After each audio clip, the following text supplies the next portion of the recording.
മുസ്ലിം ലീഗിന്റെ അഖിലേന്ത്യാ പ്രസിഡന്റായിരുന്ന അഹമ്മദ് സാഹിബ് എന്ന് പറയുമ്പോൾ ലീഗ് ഉയർത്തിപ്പിടിക്കുന്ന രാഷ്ട്രീയത്തെ കുറിച്ച് നമുക്ക് ബോധ്യമാണ്.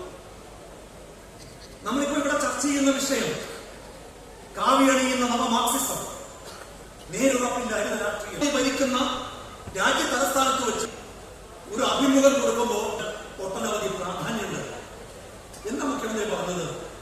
കരിപ്പൂരിൽ വിമാനമിറങ്ങുന്നതാണ്.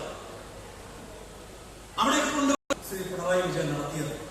ശിവമൂർത്തി കേരളത്തിലെ വിദ്യാഭ്യാസ മന്ത്രി, അദ്ദേഹം അതേ മാതൃക അറിയാതെ പാത്തും പതുങ്ങിയും BJP-യുമായി RSS-യുമായി ധാരണയുണ്ടാക്കി PMC-യിൽ ഒപ്പുവെച്ച സർക്കാരിന്റെ പേരാണ് പിണറായി വിജയൻ സർക്കാർ.